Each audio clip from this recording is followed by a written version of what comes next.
అండి. అందరికీ నమస్తే. Welcome back to my channel Rama healthy recipes. ఈరోజు వీడియోలో డెలీషియస్ స్వీట్ సూజీ హల్వాతో మీ ముందుకు వచ్చానండి.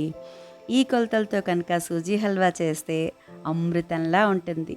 నోట్లో వెన్నలా కరిగిపోతుంది. చాలా సాఫ్ట్ స్ట్రక్చర్తో చాలా టేస్టీగా ఉంటుంది. మనకి వస్తున్నవన్నీ పండగలే కదండి, పండగల్లో చేయవచ్చు. సత్యనారాయణ స్వామి వారికి వ్రతం మనం చేసేటప్పుడు ఈ ప్రసాదం చేస్తాం కదా, నేను ఈ వ్రతంకి ఇదే కొలతలతో ప్రసాదం చేస్తానండి. చాలా పర్ఫెక్ట్గా వస్తుంది. అందరూ చాలా ఇష్టంగా తింటారు.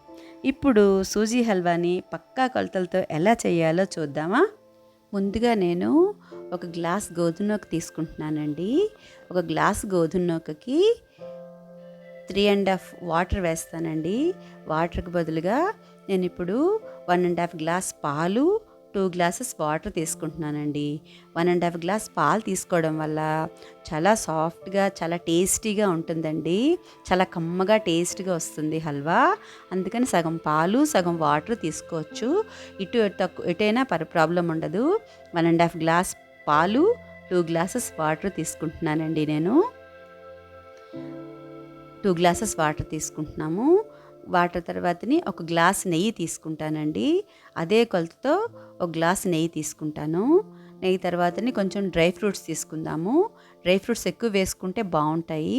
డ్రై ఫ్రూట్స్ తర్వాత పంచదార 1.5 ఒక గ్లాస్ గోధుమ నూకకి 1.5 గ్లాస్ పంచదార తీసుకుంటానండి.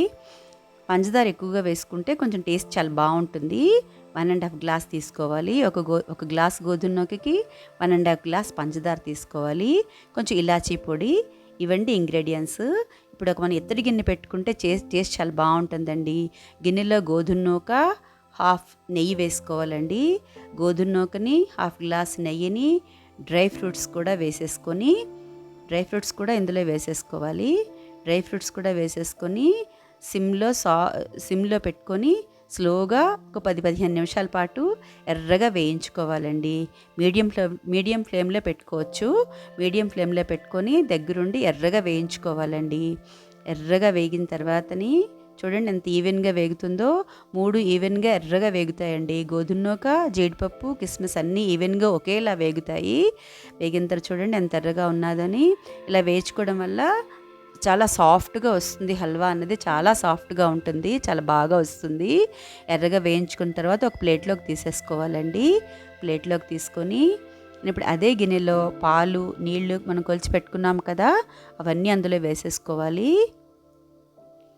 అన్నీ వేసుకొని బాగా పొంగనివ్వాలండి. బాగా పొంగిన తర్వాత దాంట్లో మనం ఇప్పుడు మరి కొంచెం నెయ్యి వేసుకోవాలి. కొంచెం నెయ్యి వేసుకున్న తర్వాతని ఇప్పుడు మనం వేయించి పక్కకి పెట్టుకున్న సూజీ మిక్సర్ని ఇందులో వేసుకోవాలండి. ఇందులో వేసుకొని బాగా కలుపుకోవాలి. చూసారా, సూజీ, జీడిపప్పు, కిస్మిస్ అన్నీ చాలా బాగా ఈవెన్గా వేగుతాయండి. వేగాయి కదా, ఇప్పుడు అందులోనే మనం పంచదార కూడా వేసుకోవాలి. పంచదార కూడా వేసేసుకొని బాగా కలుపుకోవాలండి. నూక ఉండకట్టకుండా బాగా కలుపుకొని మూత పెట్టుకోవాలండి. మూత పెట్టుకొని ఒక 5 మినిట్స్ బాగా ఉడికిన తర్వాత మళ్ళీ మూత తీసి కొంచెం నెయ్యి వేసి చూడాలి. చూసి బాగా కలపాలి.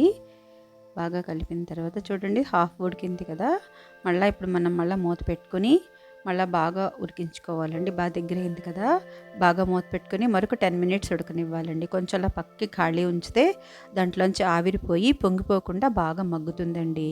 బాగా మగ్గిన తర్వాత చూసారా, బాగా ఉడికిపోయింది కదా, స్ట్రక్చర్ చాలా బాగా వచ్చేసింది. ఇప్పుడు మిగిలిన నెయ్యి అంతా వేసేసుకొని బాగా కలుపుకోవాలి. ఇలాచి పొడి కూడా వేసేసుకొని బాగా కలిపేసుకోవాలి. చూడండి ఎంతో టేస్టీ సూజీ హల్వా రెడీ అయిపోయింది కదా. చూడండి చాలా టేస్టీగా ఉంటుంది ఇది. ఈ కొలతలతో కనుక సూజీ హల్వా చేస్తే అస్సలు వెగటు పట్టకుండా తినే కొద్దీ ఇంకా తినాలనిపిస్తుంది. అంత టేస్టీగా ఉంటుంది. పండగ రోజున మీరు కూడా సూజీ హల్వా తప్పకుండా ఇంట్లో ట్రై చేసి మీకు ఎలా కుదిరింది అన్నది నాతో కింద కామెంట్ సెక్షన్లో షేర్ చేయండి. వీడియో కనుక మీకు నచ్చినట్లయితే లైక్ చేయండి. మీ ఫ్రెండ్స్కి, రిలేటివ్స్కి షేర్ చేయండి. మరిన్ని టేస్టీ, హెల్దీ, సింపుల్ రెసిపీస్ కోసం రమా హెల్దీ రెసిపీస్ ఛానల్ని సబ్స్క్రైబ్ చేసుకోండి. Thank you.